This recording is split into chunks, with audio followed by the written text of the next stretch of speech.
Gloria a Dios.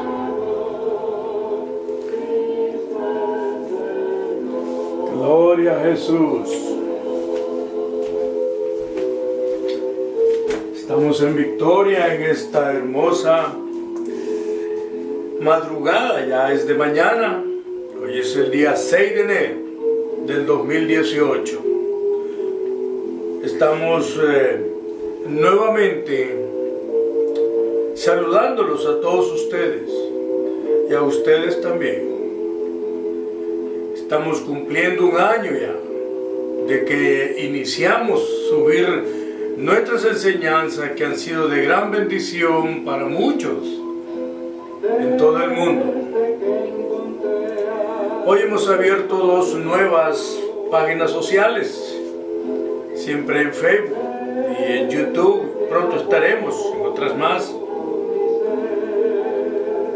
Y el propósito de nuestro ministerio es hacer conciencia que a través de la palabra de Dios, sencilla pero clara, sea de gran bendición para el crecimiento de nuestra vida espiritual en una consagración total hacia Dios. Este año estaremos enseñando a nivel de escuela espiritual. En el pasado, en los tiempos antiguos del Antiguo Testamento, la época que estaban los reyes, inclusive el rey Saúl, ya habían escuelas de profetas, y ahí iban muchos hijos de profetas y muchos hijos iban a una escuela. Una oportunidad había una escuela de 80 y Saúl, que era el rey, ya contradiciéndole a Dios, se puso contra Dios y fue y mató 80 profetas. Muchos de esos profetas eran después falsos, y de eso lo estaremos diciendo también, el peligro que hay de 2 poderes.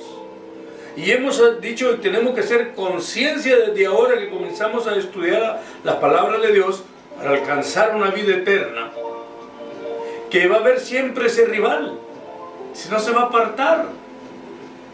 Y vamos a ver cuando Dios habla a sus verdaderos profetas y les dice, fueron profetas, pero yo no los mandé a profetizar.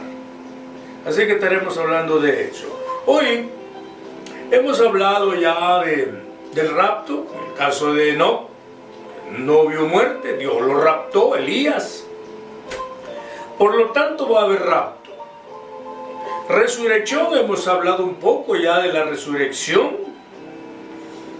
Muertos en Cristo resucitarán primero. Jesucristo resucitó, y cuando Él resucitó, también resucitaron muchos de los que ya habían muerto, solamente que los que resucitaron habían caminado con Él. Así que por eso va a haber resurrección. Vida eterna porque Jesús la dijo, ¿verdad? Que Él había sido enviado del Padre y todo aquel que creyera en Él iba a tener vida eterna. Todo eso lo vamos a estar hablando. Hoy tocaremos un caso muy importante, que fue también un rey, y fue el rey más grande que tuvo Israel. Y este rey, en el primer libro de Samuel, nos dice que fue ungido de Dios. Nos dice también que este rey tenía el corazón de Dios. Nos dice también que el Espíritu Santo estaba sobre él.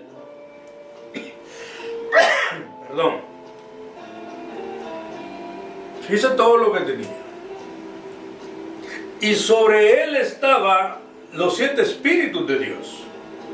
Sin embargo, no se iba a escapar de que por ser humano, de por estar en esta tierra, también el enemigo lo iba a tentar. Y aunque este rey llamado David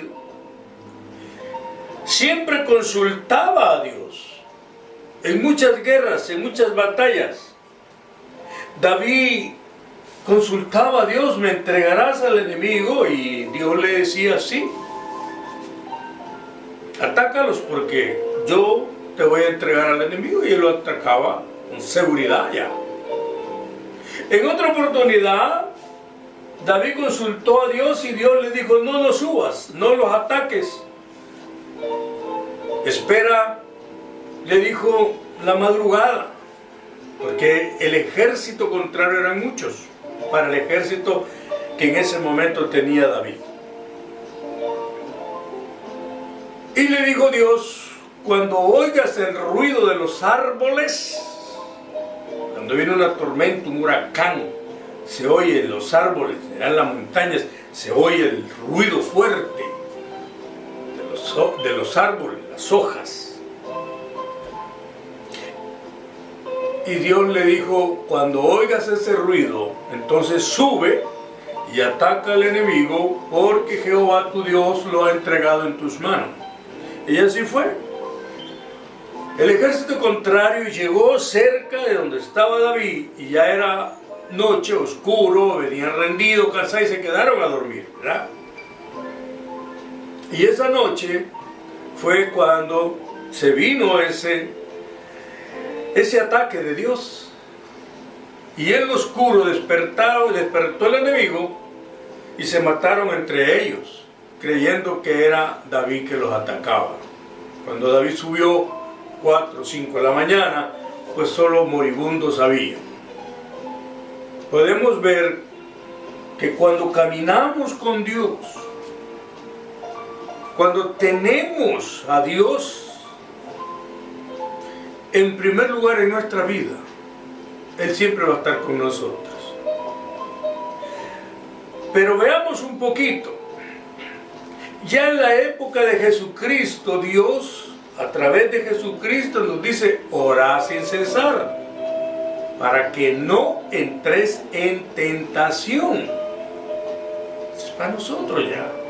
Y Jesús nos enseña también, y dice allá en Mateo 28:20: yo estaré con ustedes hasta el fin del mundo, o hasta el fin de que usted y yo tengamos vida. Si yo muriese hoy sería mi día de fin del mundo.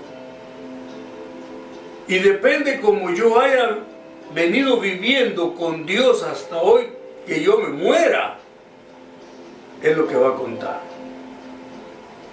Entonces el Señor nos enseña: orar sin cesar. ¿Para qué? Para que no entremos en tentación. Porque David va a entrar en tentación. Cuando David, en el capítulo 2 de Samuel, capítulo 11, verso 2, dice que David, en el palacio allá en Jerusalén, subió a la terraza del edificio, y cuando él va por la orilla del edificio, ve hacia abajo y ve a una mujer. Dice la Escritura, segundo libro de Samuel, capítulo 11, verso 2 en adelante, dice la Escritura que él vio a una mujer bañándose y que la mujer era hermosa. Mire todos los atributos que el diablo le puso en unos minutos.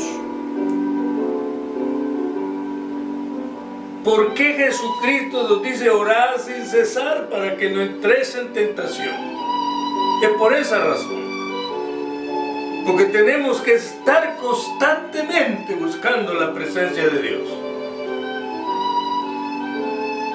Y dice la historia que David la mandó a llamar, que primero preguntó quién era, de quién era la mujer, le dijeron que era esposa de Urías Eteo.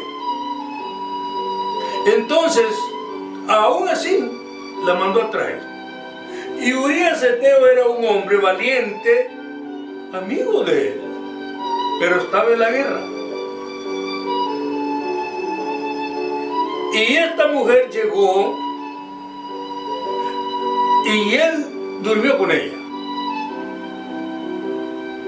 Y esta mujer quedó embarazada. Y desde ese momento en que ella le manda a decir a él que está embarazada, empezó el pecado en el corazón de David a hacer estragos. Y ya no andaba tranquilo, andaba el pecado, causa angustia. Ya no iba al templo, ya no tocaba su lira. Y un día salió y les dijo a los decanos, o sea, a los soldados que están tocando, que están cuidando la puerta del palacio, y les dijo, hoy le dijo, no voy a tener audiencia, le dijo, a nadie le voy a dar audiencia. Sé que no me pasen a nadie, le dijo. Y andaba caminando ahí desesperado. Qué angustia, el pecado, lo acusaba el pecado. Pero vino Dios y le mandó al profeta Natán. Cuando un profeta bajaba de donde ellos vivían, se aislaban del pueblo. Cuando un profeta bajaba era porque no llevaba buenas noticias. Ser un profeta de aquel entonces, de aquellos tiempos, era una persona que entregaba su vida a Dios para servirle a Dios y hacer la voluntad de Dios. Cuando ese profeta hablaba, era Dios el que estaba hablando. Y el profeta va para el palacio. Pero ahora no va a haber audiencia.